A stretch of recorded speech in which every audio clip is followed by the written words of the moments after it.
setups will be required to go on throughout the day. So staff has done a tremendous amount of work on that, and certainly appreciate their efforts to date. We've talked a little bit about temporary offices, and Dave alluded to the fact that those offices will be set up on the corner of 5th and Marguerite, which is the parking lot just across the street from the OASIS Senior Center. And there will be a bungalow of 3 trailers. One will house our staff, the other will house the Friends of the OASIS, and a third one will house our community lunch program that we have, our cold meal program, if you will, as well as provide a program space to create a sense of place for those that would like to just come and maybe get a cup of coffee and visit with their friends, which will be the element they'll be missing once that facility is down under construction. So I also would like to highlight for you the fundraising efforts, and Evelyn is here, and I think she's going to speak during public comments, so I don't want to steal her thunder. But it's been a very successful year. To date, they've raised over $3.8 million. They've got some strong prospects in the amount of about $375,000, which leaves them about $200,000 away from their goal of $4.5 million. So we want to commend the committee for their work that they've done. In particular, we want to highlight their co-chairs, which are Ms. Evelyn Hart and Mr. Gwen Perry, for all of their work, and that committee in volunteering their time and talents and truly giving back to the community has been a remarkable task. And if you think of the fundraising world, what they've accomplished in a year is remarkable. So there's still much work to be done, but we've certainly reached a tremendous milestone in this project as we move into the construction phase of it. We want to thank the council for their commitment, the community for their commitment as well, and all the time that they've spent on it, the project team, and all of the city departments that have touched it so far, which include Public Works, Planning, Building, and the Recreation and Senior Services Department. And we truly feel through the efforts of everyone that has played a part in this project that we've come up with a facility that will continue to meet the needs of this community for decades to come. And I wanted to leave you with some interesting statistics when doing some research about the OASIS. Back in 1974, when a committee was formed to contemplate developing the OASIS, at that time that group found that 14% of the Newport Beach community at that time was over the age of 60.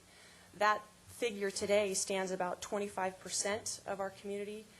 And over the next 15 years, another 24% will be reaching the age of 60. So those numbers speak volumes, and I think in particular spell out the fact that this facility project couldn't be any more timely as we continue to meet the changing needs of this community. So I think we've got a great product, and we're certainly excited to move into the next phase of this. So that concludes our report to you. Certainly the project team's here to answer any questions you may have at this time. Councilwoman Gardner. I think we need to come up with a new word, because someone just told me today that 60 is a new 40. Now, I'm not quite buying that, but still, I've been on the fundraising committee, I've been involved, and been so impressed with the whole philosophy behind the OASIS Center, which is that we have, just as my parents were not like my grandparents at the same age, and I will probably, well, I don't know, it'd be hard to beat my father. He was pretty young all his life. But we are all more youthful and vigorous, and the center is meeting those needs, and yet we use the same old term, senior, which makes us all think of Whistler's mother. So I want everybody to put on their marketing cap and see if we can come up with something that's more representative of what we all consider ourselves nowadays. Wizened. Any other comments, questions? Thank you, Laura. Okay, thank you. Okay, is that the end of the staff presentations? Yes, it is. Okay, we'll open it for public comments. Evelyn, you have something to tell us?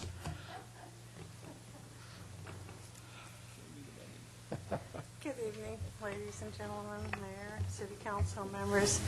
I guess it was about 5 years ago that Don Webb, as a city employee, started coming over to OASIS and started making some comments to us about getting some ducks in a row if we wanted to move ahead with building a new senior center.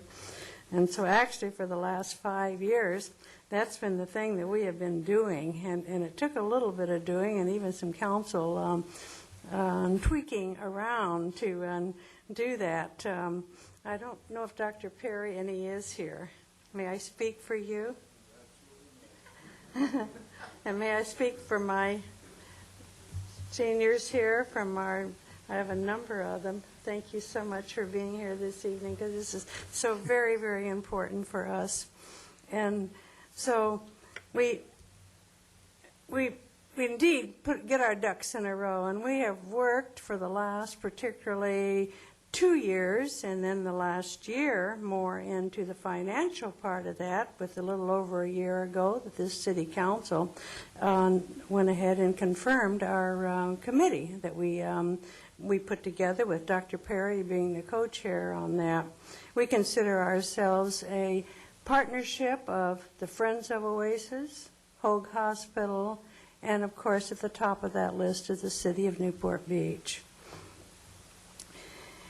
We've had serious discussions all the way around of what kind of a center we want, and the importance of our baby boomers coming in, as well as our aging population, the ones that need help, and we want them to stay in their homes.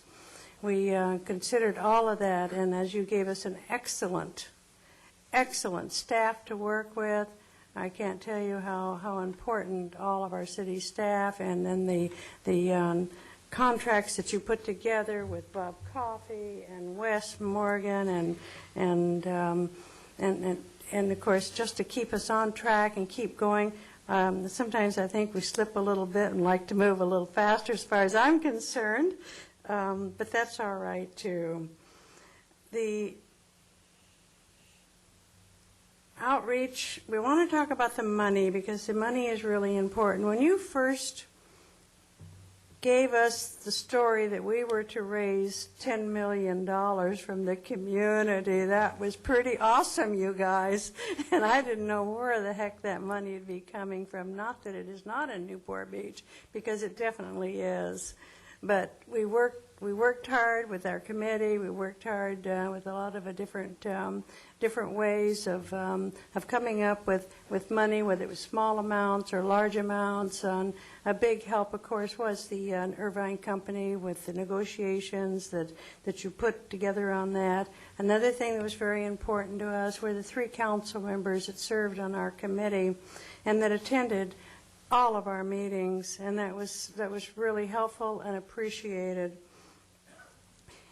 Depending on whether you're an engineer or whether you're an attorney, the statistics I can give you are that we have anywhere from 80 to over 90% of the money that you ask us to come up with. And we still have around $600,000 now that we should raise. We know, we're pretty sure, unless, the whole economy's gone south, and we don't think it has, because the grants that we have written and been assured that are coming in look to be around $400,000, leaving around $200,000 for us yet to raise. We are confident that we are going to be completed with this project by the first of next year. We have held up our end of the bargain and then some, since we weren't real sure at first where we were going. So in our good faith, and we feel this project definitely it will be coming in budget, and we want to thank you for this opportunity, because this is an opportunity for many generations to come, and you did it, and we're very, very proud of you. And don't worry about the money; it'll come. Okay. Thank you. Thank you, Evelyn, for all that you've done in this process, and Dr. Perry also, because what a team you two have made in pulling all this together. We really appreciate that. Councilman Curry. Well, I would just echo those comments, Evelyn, and thank you and the committee for all of your hard work. One of the best and most proud jobs that I have as a member of this council is to serve with Mike and Nancy on the committee that you and Dr. Perry chair, and to see the great work that you've done to make this project a reality. I cannot think of a higher priority in the city than to get this project underway, to break ground, and to have a new facility for the next 3 generations of Newport Beach seniors, or whatever we call ourselves going forward. So thank you, and congratulations to all of you for a job well done. Anyone else want to address the council on this item? Okay, I'll just add to what Councilman Curry and Councilman Webb said, that it's unusual to see a project, a municipal project in particular, come in on time and on budget, and it looks like we're well along that way. So I think everyone that's working on this project is really to be congratulated, and keep up the good work. Thank you very much. Okay, next item on our agenda is Balboa Village trees replacement.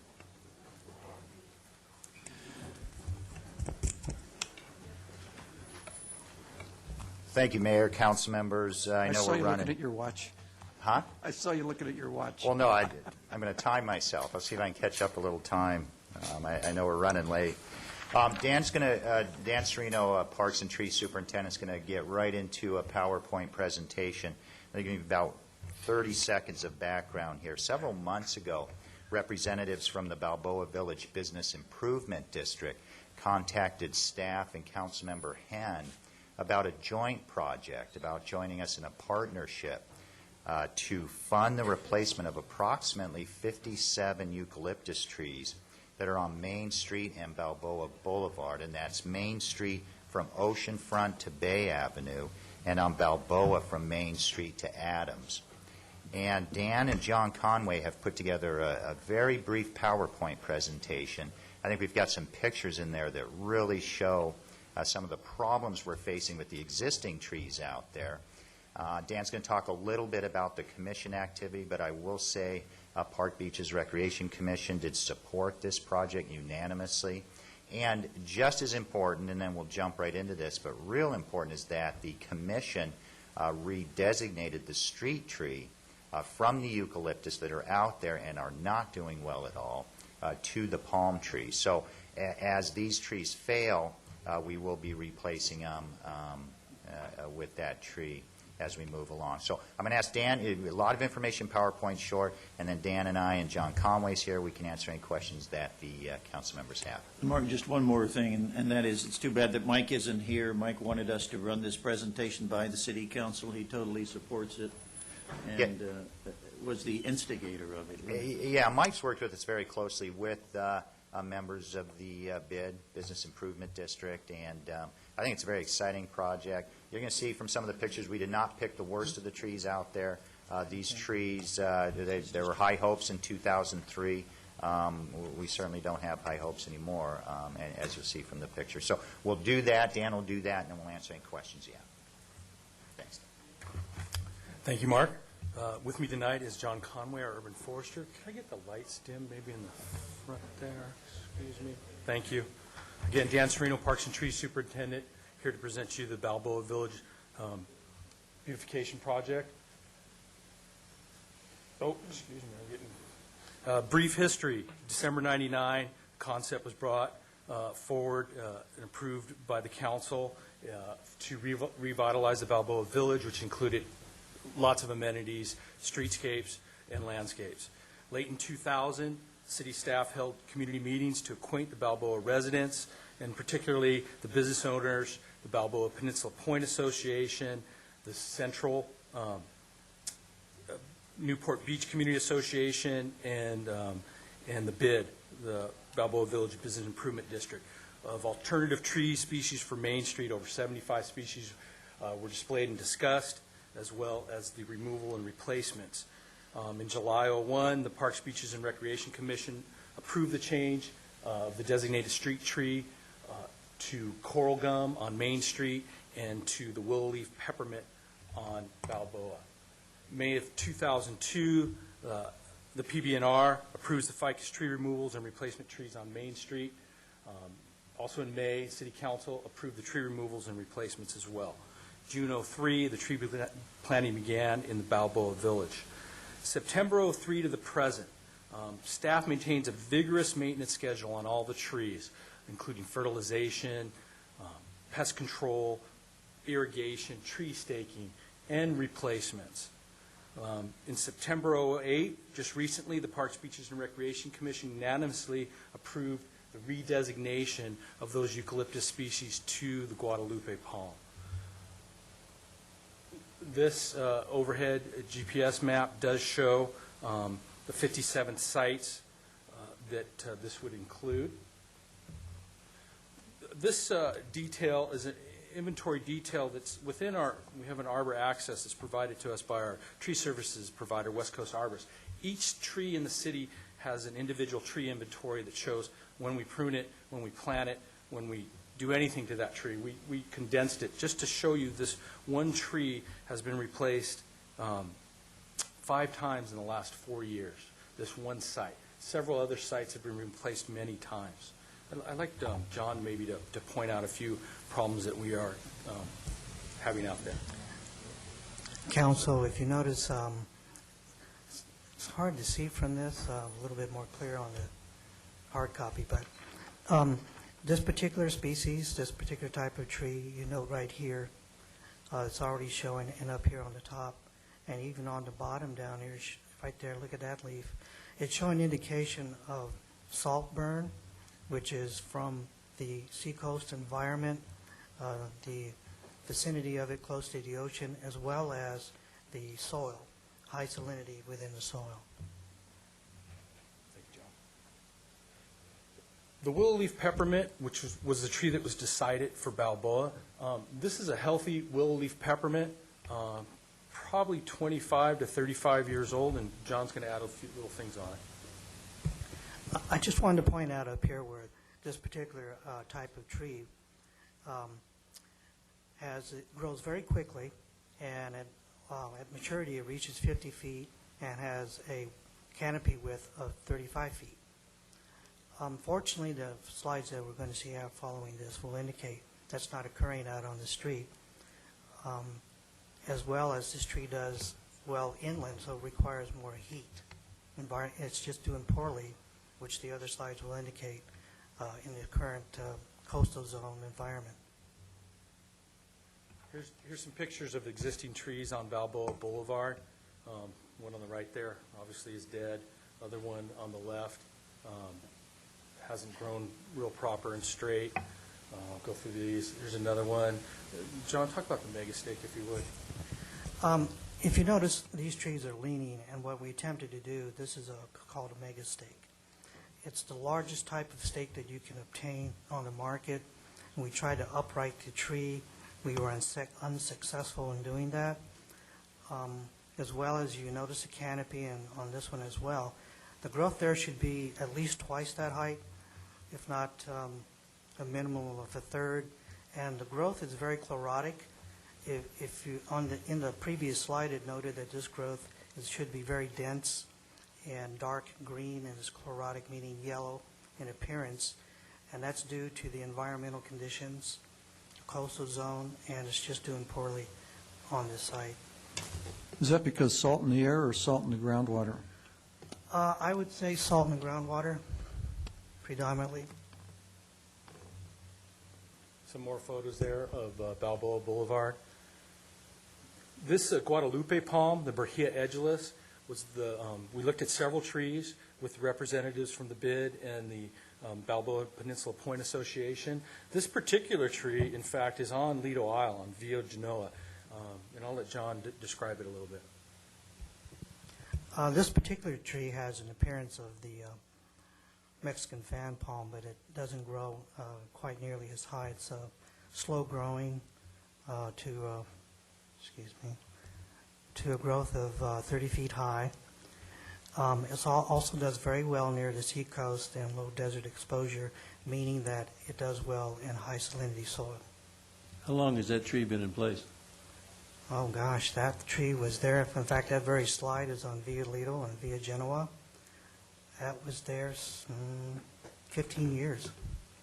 Well, another way to ask the question is, how long does it take a tree to grow that big for that species? Very slow growing, I would say probably to get that height, about 25 years. From what, a 36-inch box, 24-inch box? No, 24. From a 24, Yeah. 25 years, okay. And then we did a little back and forth Photoshop of what it could possibly look like. We won't be alive when those trees are that big. That's not true. Yeah. This tree is the Eucalyptus torquata, which was selected for Main Street. Again, this is a photo of what it's supposed to look like. John, I don't know if you want to add anything on that. Well, I wanted to go back to the councilman's question or comment regarding the palm. We actually, in the other slides, will present that. You can request what's called brown trunk height, which is a minimum trunk height, and we're requiring a minimum trunk height of at least, was it 8 feet? Minimally. So we're not going to start out with a 24-inch box tree. That's our purpose. So, John, then how old would that tree be whenever it would be put in the ground? I mean, is it already 5 years, 8 years old? Or? Yeah, about 8 years old.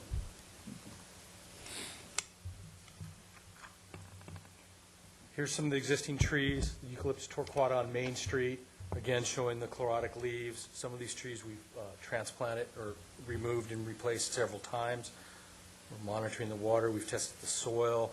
We've fertilized, injected insecticide. We've done everything horticulturally, arboriculturally possible that we feel to save these trees and keep them moving. Did you talk to them? No? Okay. No. I heard it helps. Are all species of eucalyptus equally affected by the salinity in the groundwater? No.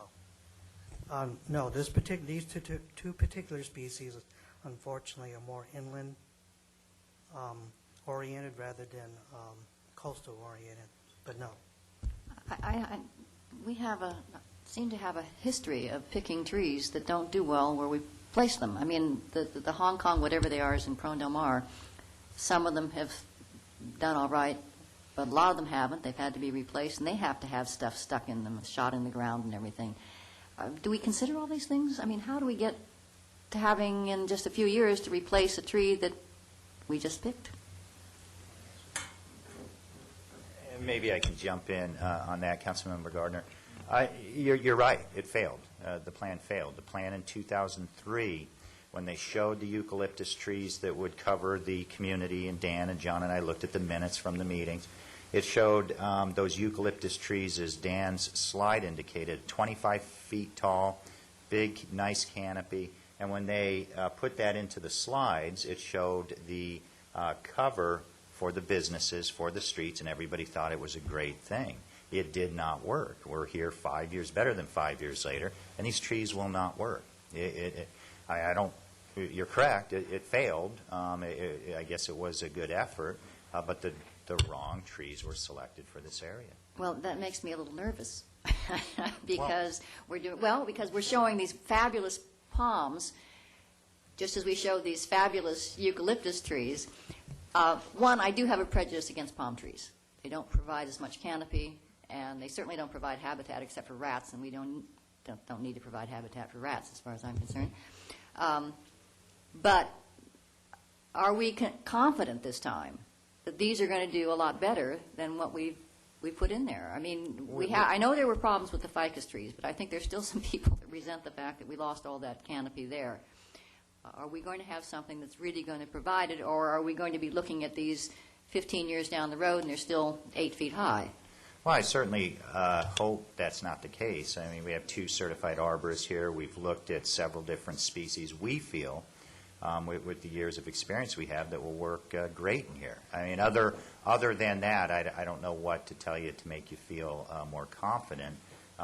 These trees, these palm trees, Guadalupe palms, are doing extremely well in other places in the city, as the one example, the beautiful tree in Lido, in this climate. So we're very confident that these trees will work, or we certainly wouldn't be recommending that we move forward with the associations in that direction. Second question, do we know about their availability? We've certainly had that problem in Corona Del Mar trying to get Well, and that's palms. why it's a couple slides down, but that's fine. We can stop here. What we're talking about doing with the association, as much for funding as for availability of the trees, we're looking at a phased-in approach. And there, Dan, why don't you click to that? There, we looked. Oh, great. Where's the next one? Huh? We're right on cue. We looked at 4 different phases with approximately 16 trees per phase. Last phase, there are 9 trees. And yes, we do feel confident that we can certainly get the quantity and work with the associations on their fundraising. Again, they wanted to partner with us. They wanted to do a lot of fundraising. They're excited about doing that, and to contribute up to 50% of the cost. And so we do think with this plan, we can get the availability, and again, we think the trees will work great. They wanted, the Business Improvement District and others that we met with, they wanted that look of the palm tree. They liked the surrounding neighborhoods. They liked the downtown shopping area with the, as the Photoshop was kind of cool the way that worked.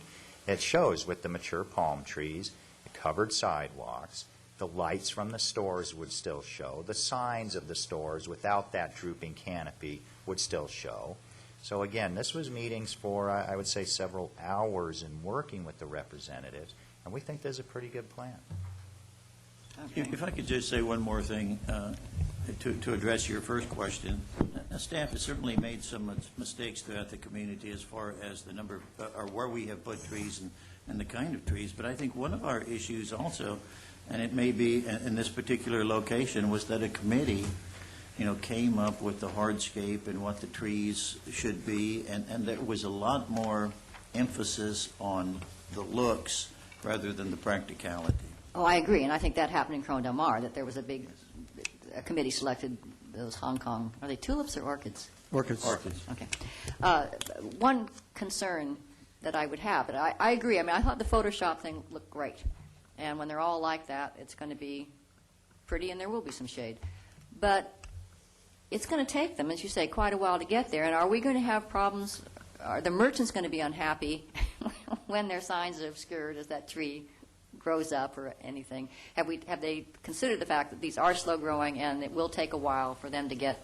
Yeah, we're very clear. Again, credit to John and Dan. They were very clear on how fast these trees grow. They are extremely fast, as John said, growing, I think, as much as 2 feet a year. Am I way off base there? Foot a year? Foot a year.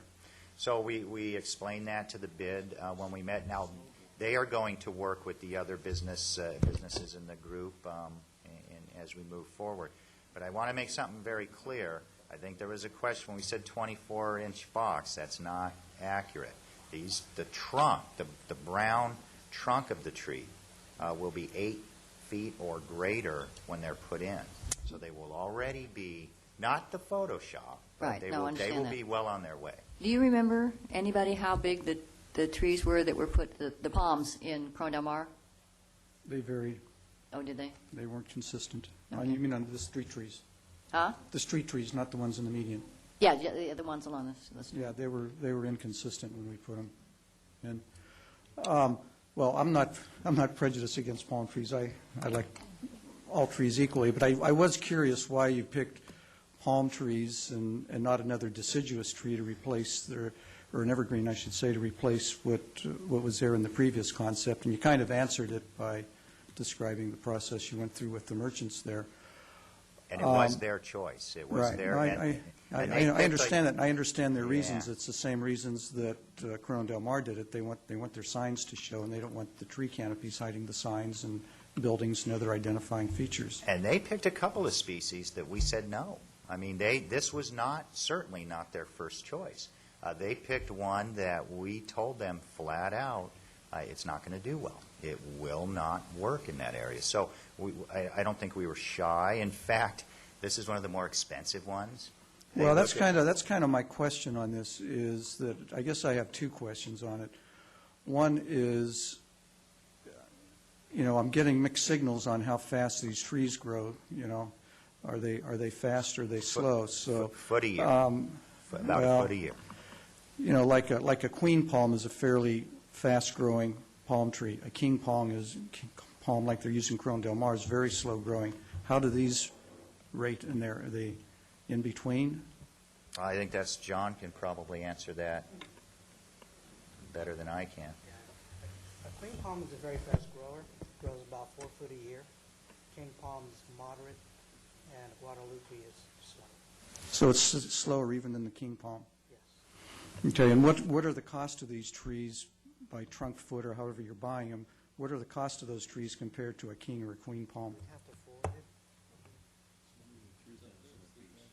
Or is that I'm suspecting they're pretty expensive compared to the other ones. They are. Yeah, it's a very expensive palm, difficult to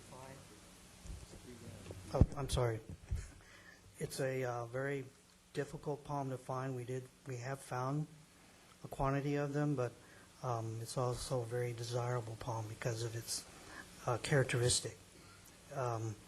Has an appearance as a Mexican fan palm, but it's very delicate looking and slow growing and keeps a small stature. So why wouldn't we pick a variety of palm tree that would fit here that would grow faster and be cheaper per trunk foot and not have to do all of this phasing? I mean, it seems like we've wasted 5 years of the trees sitting there and nothing happening, and now we're basically back to where we were in 2003 by taking everything out and replanting new trees again. Well, let me see if I understand your question. There's a few of them there. The bid people that we met with, the representatives, did not like the queen palm.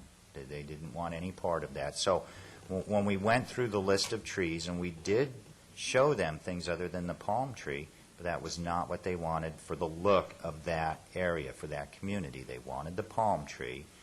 They didn't want the look of the less expensive trees, and this is what they wanted, and this is what they feel they can do fundraising for. So that was the partnership. Now,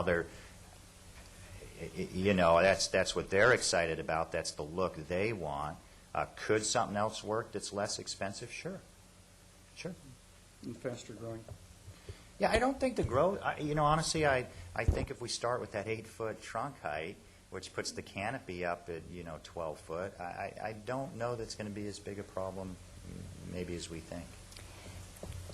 Do we have a coastal resource for the trees? I remember, again, with Corona del Mar, we've had a problem because we had to get some of them inland, and then we've had to take them and put them in your yard for a while to acclimate. John, where's the source for the trees? So are we going to have a similar issue of having to get them used to the coastal, not like the other ones that we had? Okay. Okay, Councilman Webb? Can we have a contest and plant a palm tree here and a ficus tree there and see which one does the best? No, And we know ficus trees work. I don't want any ficus trees. I'm struggling with infrastructure now. I can't keep sidewalks. Ask Steve and I. We can't keep sidewalks pieced together now. Mark, how about the question, though, as far as disease prone? Yeah, that was one of the things. These trees are not susceptible to disease. They're not susceptible to some of the things that we have going on with other palm trees. That's why, for a lot of reasons, we felt like this was a good choice, albeit costly, but a good choice for the community. And we feel, trust me, as far as the 57 eucalyptus that are there, I know just in the 3 years I've been here what these guys have tried to do to keep these things, all but perform CPR on these trees, keep them going, and it just, for whatever reason, they were selected, and it's not going to work. Gardening 101. If It it ain't doesn't thrive, yank it out. Well, I Replace wasn't it. being that cold, but yeah, probably. What's the nursery stock availability of these trees? I mean, we ran into that problem in the king palms. We couldn't get the trees. You might as well just stand there. There is availability. We have found a source, and in fact, we found a source that exceeds the number that we need. Mark, how about the water table with these trees? Does that pose a particular problem? I'll answer that in 1 minute. Just stand there. I'll answer that. Yeah, just stand. No, not at all. No is the answer. Good thing I have John here. I have him here at all the meetings from now. Okay, any other questions? Now, what we would like, let me, real quick, we did extend, this was for Councilmember Henn, at the commission meeting, they did ask for expanding the notification area to tell people what we were up to, and you can see by the, I think that's red and pink areas, we did do that. I think we notified 430 plus residences and businesses of the plan here. So for this meeting, for today, for now, so we have done that. What we're looking for this afternoon, Mark, just before you go off Sure. the subject of notification, I noticed that we have someone from the from the Central Newport Association. Did we notify the associations We did. as well? We absolutely did. Where's that going? What we're looking for this afternoon, the associations want to start their fundraising efforts. And Councilmember Henn and I and City Manager Homer thought it would be a good idea, or a necessary step, is to get the council to think that this plan may work so that these associations can then do their pamphlet printing and some other things to start the fundraising efforts to commit to this plan. So that's what staff were hoping tonight, is that we can kick that off. Then in the future, we will return to the full council with a funding plan. Okay? Okay? Any questions? Still like ficus trees. Okay, I'll open this for public comments. See some folks out there. Looks like they might want to talk.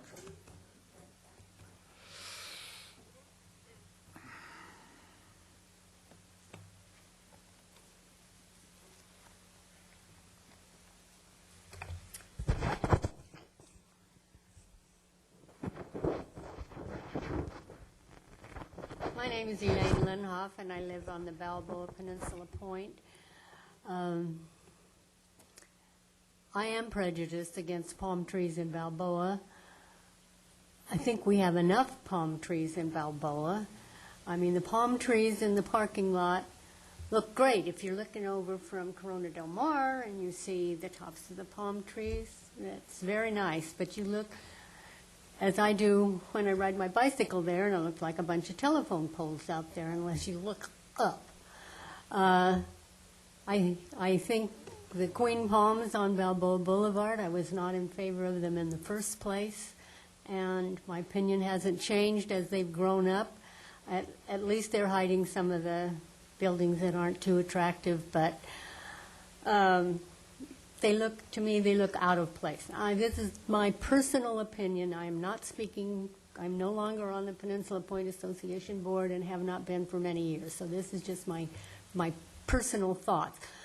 I was disappointed in the PowerPoint presentation. They picked out the worst of those eucalyptus trees.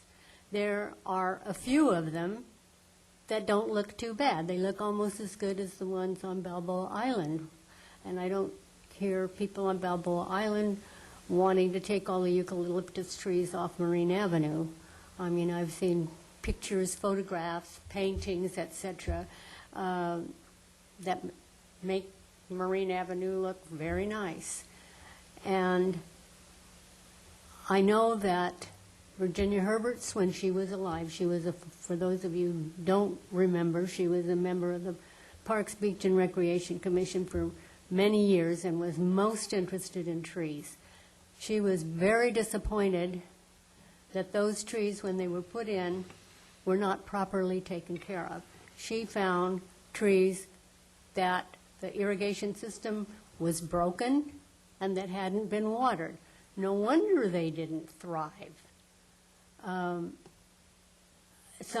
I say, some of them are looking okay on Main Street, on Balboa Boulevard, and the other ones are the ones you saw in the PowerPoint presentation. I just looked at the coral gums on Main Street. It's sort of the same story. They've been in there, for 5 years. They were pretty small when they were put in there, and they're just now beginning to grow.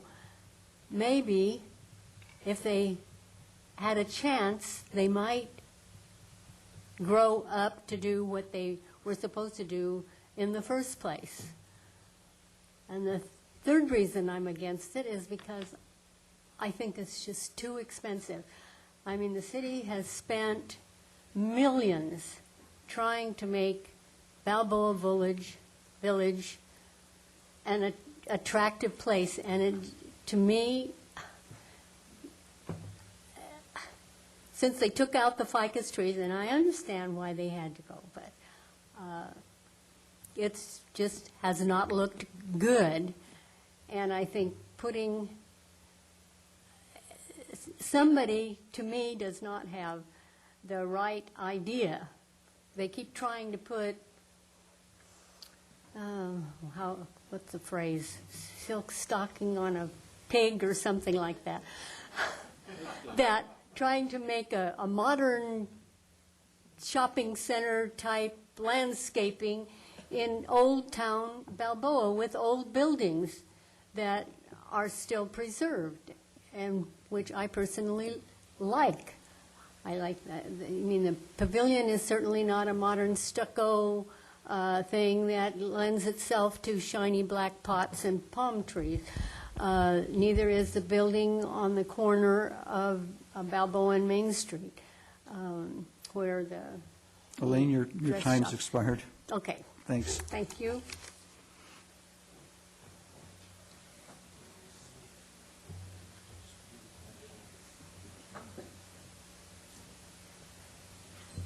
Grace Dove, Central Newport Beach Association. Our research has shown that there's fruit associated with these trees, and I just, don't want any mistakes or misunderstandings to happen that when there's squished fruit and little nuts and stuff on the sidewalk. So that's it. Thank you. The drop from the palm trees? Right.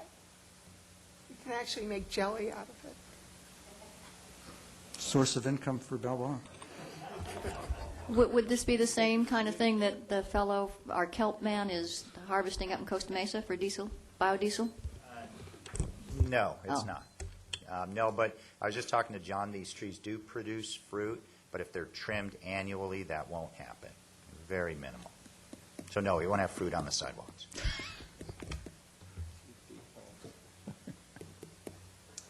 My name's Paul McKelvey. I'm the president of the Balboa Peninsula Point Association, and I can say that we do have interest in proceeding ahead with this. As far as putting together a fundraising campaign, there is interest to proceed ahead. Okay, great, thank you. Any other speakers?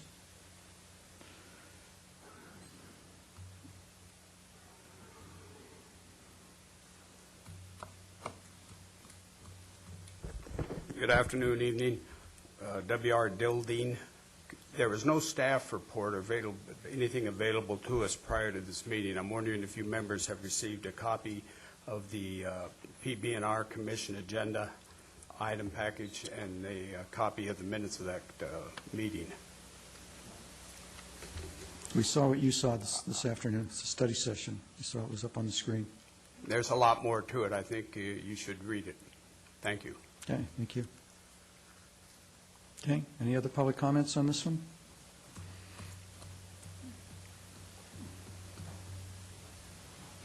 Hello, I'm back. Linda Grant. We fought for those ficus trees, and I guess you guys need our help again, because what was put in were weeds. They look horrible. 6 years later, they still look horrible. I think that we need people that know what they're doing and people that actually go down to that area. I live there. I go there every day, and it's like really sad to see what our beautiful street has turned into, and those sidewalks that you put in are less desirable than I can possibly imagine. Stains all over them. They look horrible. We were better off the way we were with our lovely little village that everybody loved going to with our beautiful big trees. They weren't hurting the pipes as everybody said there were, because when they were pulled out, obviously there was no damage to the pipes. If a tree has water that it can find, it will go to it and get the water. It was leaky pipes that drew the trees to the water. If you have a tree and it doesn't have a leaky pipe, the tree is not going to go find the water there. The trees provided shade. Now there's a lot of heat in buildings that wasn't there before. People need air conditioners. The pizza place has now closed off their windows to be solid windows instead of open air windows. The fumes that come from the trucks and buses and cars that go down that little tiny street, the fumes go into the buildings. So it was pretty sad what happened. You know what happened, and you know what happened. It was a disaster. I've never seen anybody work so hard and so fast that 5 o'clock in the morning, trees were with ropes around them pulled down in the streets. The merchants didn't even know. We called it the Main Street Massacre. I think it's horrible what happened. I'm upset. I don't think I'll ever get over it. And I think that, thank God, there is one tree that nobody will be able to touch. And it's the prettiest thing down there. We are not Palm Springs. We're not the desert. That's where palm trees are. We're not Florida. We are a quaint little village, a quaint little village. We need a beautiful canopy tree again. And I think that, Balboa Arbor Society, we tried, and it seemed like people that didn't even go down there were the people that were deciding on what kind of trees to put in there. To me, that's not Newport Beach. They look like a bunch of pom-poms sitting on top of a post. And you will have problems with those trees because, if you want to trim them or whatever you're planning on doing. But as you see, the merchants, all of their signs will be hidden by the trees. They're slow-growing trees. And in my lifetime, when somebody up there said, well, I'll never see those trees again in my lifetime, I didn't know what they meant. But 6 years later, I'm going, oh my God, I know what they mean now. Can you wrap it up? Your time's expired. Well, we're not going to see beautiful trees, and the Balboa Arbor Society is back, and we are going to make sure it's done right. Sorry that we're back, but we've been away for 6 years. We're back. Thank you. Any other speakers? Okay, close that item. Next item is the Big Canyon Creek Restoration Project. Mr. Kiff.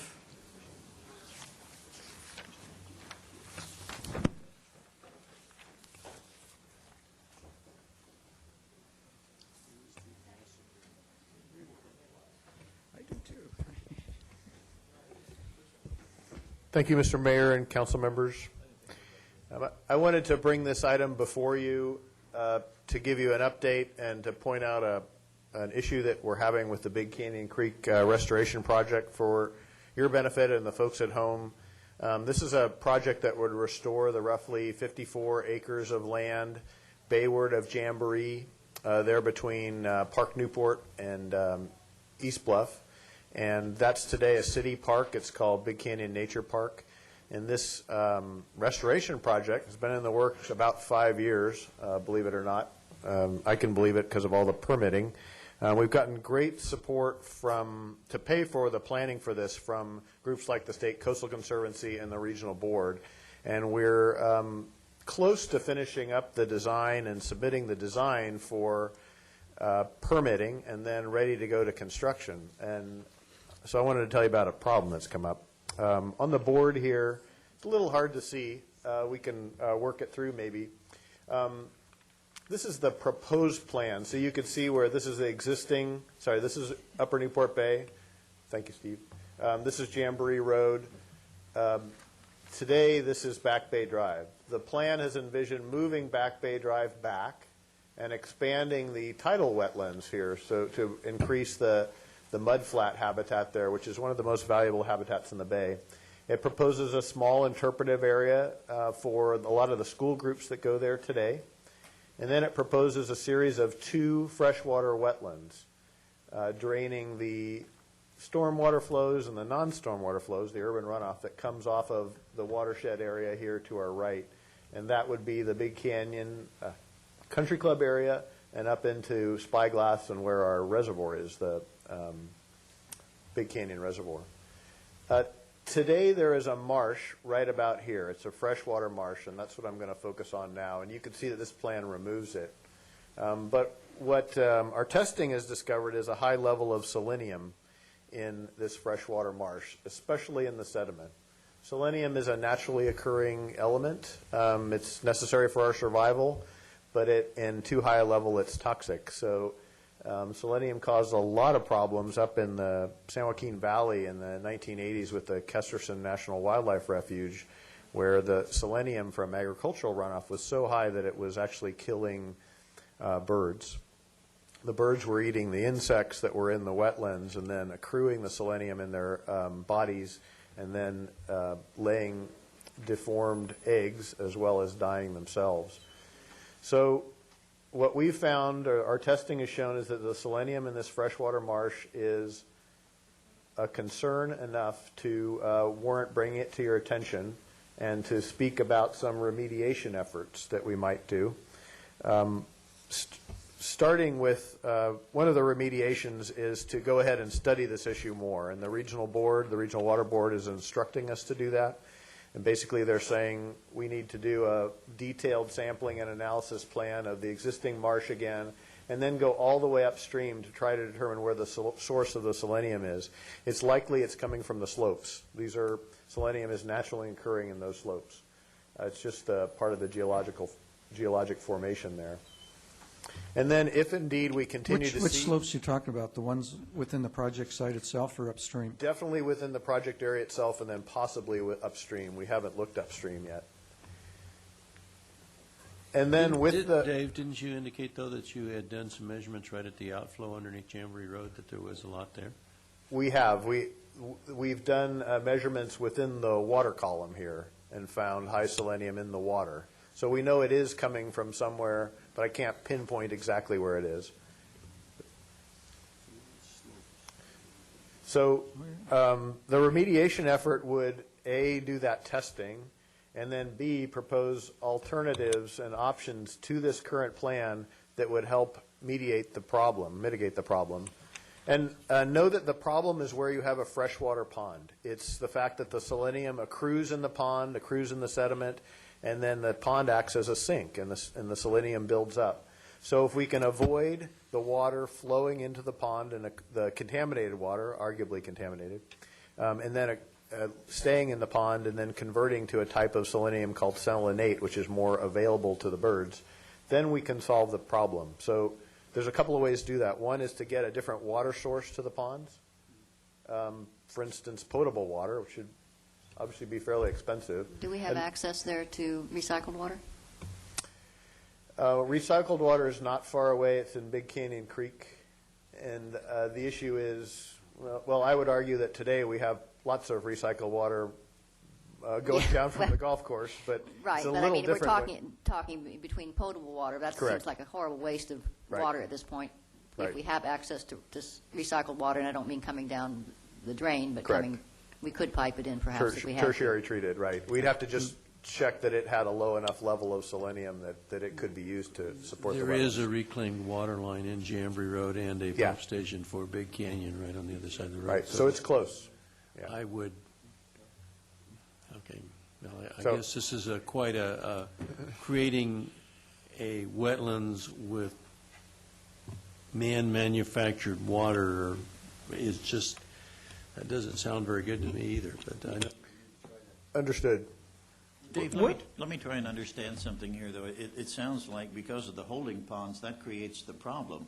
I mean, if we didn't have the holding ponds and we just let the water flow into the bay, would there still be a problem? No, and the levels in the bay shows that the selenium levels in the bay are significantly lower, so low that they're not a problem. They're almost a little bit above the tap water rate. So that would be one alternative. However, we have resources agencies looking at this and helping us fund this who say they want to replace habitat for the western pond turtle, and the best habitat for that is a freshwater marsh. So potentially we could sit down with the resources agency and evaluate whether the cure is more costly than the problem here with the freshwater pond turtle habitat. Maybe relocate that habitat elsewhere. Maybe it should be at a better watershed that doesn't have the highest selenium But count. isn't that one of the reasons that we want to do some testing upstream? Because if we find, for some reason, which would be contrary to what we found in San Diego Creek areas, but if we did find that the source wasn't inland, then it would be just that one source down there, then it wouldn't be impacting Correct. those freshwater ponds. So it wouldn't, right. Okay. What is the level of selenium? I didn't notice it here. Do we know? It's in my scientific report, and you're starting to ask me questions above I can't even understand the little icons behind the number. I mean, are we way out of line? It's roughly what it was at Kesterson. So I don't want really to scare people. It's a significant amount such that the regional board is prepared to direct us. Actually, the regional board is prepared to develop a TMDL for selenium on this. So I stated that somewhere in my report. We can't not act. We have to do something to address the selenium. my recommendation in the report is to continue with this project and address the problem as a part of the project. Do we have those turtles in town now? I was going to say, do we have any history of having them? Because I don't remember turtles back there. We have some people behind me who may know more than I do, such as Jack Keating. I don't want to put him on the spot. I don't know that we have them in the current pond today. I don't think that we do. So They're Having created walked, as a habitat. having walked the site with the then project, Margot, the project ecologist, and talking to Fish and Game, that habitat is something that they find important, including Fish and Game and this whole idea of the turtle and the habitat for the turtle. So Yes, but if the turtle has not historically been there, I don't know that we would necessarily be introducing something. I mean, that to me is not a restoration project. That's a whole that's an introduction process. And every time we introduce something that hasn't been there historically, we usually end up with problems that we haven't anticipated. And that's something we will pursue. There was a second benefit to having the freshwater wetlands, and that was potentially to act as a place to slow the water down, let it be exposed to sunlight, and kill the bacteria. So there are two reasons maybe to have the wetlands, but I think the problem with selenium overshadows both of those. There are other ways to treat the water, too. So the recommended course of action to keep the project on schedule is that there be a different water source going into that pond? Not yet. We haven't come to that conclusion. In my staff report, I was just discussing with you or with the readers what the options might be. Another thing to do is to, in addition to keeping some other water source, whether it's reclaimed or potable, to move the creek flow around the ponds, and you could still have the ponds. You could still have the western pond turtle habitat. And there are also some kind of early selenium removal processes which are fairly non-intensive. We're trying those up San Diego Creek because there's a selenium problem up San Diego Creek. We're doing that with our watershed partners. So that might be an option too. It's a couple of years away. There's just a lot of uncertainty with this at this point in time, but I did want to bring it to your attention. Okay. So is there anything that you need the council to do today? In my staff report, I just talked about a recommended path, and generally that is to proceed with the project.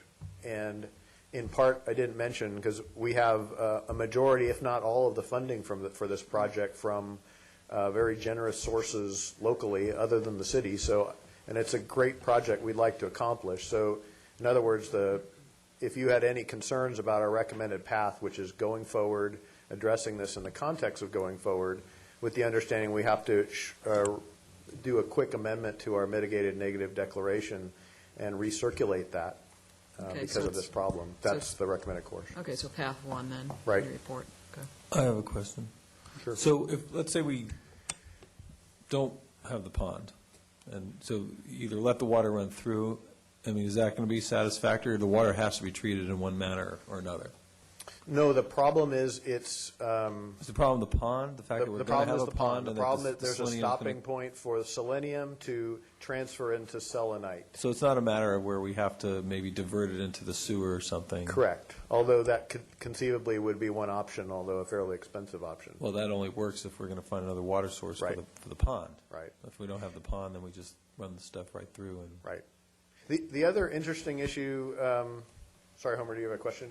Well, I think it could pose an interesting EIR issue, because you have a pond there now, you have some, I'm not sure, clapper rail, maybe you have some other rail that live there and some other pond birds, so that if you look at the EIR about doing away with the pond, that could be a consequence. But at the same time, you have selenium, which is basically could be killing the birds and not making that it's like an attractive nuisance, basically. Yeah, a natural nesting place anyway. So it would be kind of an interesting EIR issue. But we aren't seeing any, at this point, any... No, in part effect? because at least, well, we just started studying this summer, and the biologist report speaks of the Orange County Vector Control District being in there a lot with a boat, stirring things up and spraying, and so I don't think the birds are going to be happy to nest there in the first place. So in that case, the vector control's work was good for that.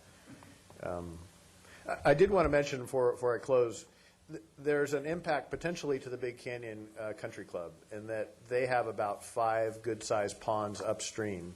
And one of the things the regional board is going to ask us both, the city and the country club, is to do that testing in their ponds as well and see if those are acting as selenium sinks too.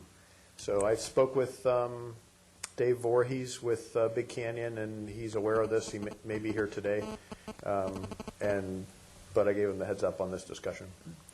Mr. Mayor, I also noticed in the report something along the lines of establishing a TMDL for this. Yes, there'll be a meeting in mid-November. Sorry, a TMDL is called a Total Maximum Daily Load, and it's a Federal Clean Water Act mechanism to remove an impairment that exists and to stop the impairment from continuing. And in November, there'll be the first scoping meeting on this selenium TMDL for Big Canyon, as well as for refining the work that's been done up in San Diego Creek. I think that's November 20th, if I remember that date correctly. If now, this turtle, is it an endangered species or just a threatened species? Okay, you're getting beyond my knowledge again, then. So maybe someone behind me might be able to answer that, but I don't know. I'm concerned that we're creating a habitat for something that isn't there today that may end up migrating upstream and make it difficult for the upstream owners to maintain their facilities without going through special protections that will inhibit their ability to use the ponds as though they are ponds. And I'm really concerned about us bringing in species that aren't already here as creating an unnatural situation that we don't know the impacts of. Understood. I've heard that if you build a little wall like that, they can't get over them. Understood. Yeah, that's something we'll be working with them on. It's only with kangaroo rats. You mentioned in the report that it's going to take in the ballpark of $220,000 for the testing, which I presume includes the Big Canyon ponds? That's correct. It's the whole battery of testing. Do we have money budgeted for that? We do not. And We do not. So how are we going to handle I that don't part of want it? to, I'm hoping not to shift that on to the city's cost necessarily, because this is a comprehensive TMDL that affects this wash and other washes up and down the watershed area, including San Diego Creek, this is my long way of saying that I'm going to ask the watershed partners to combine their testing efforts and maybe look at this too and cost share it with us. Okay. Any other questions? Okay, any public comment on this item? No? Okay. Any public comments on anything not on the agenda? Okay, we'll recess to closed session.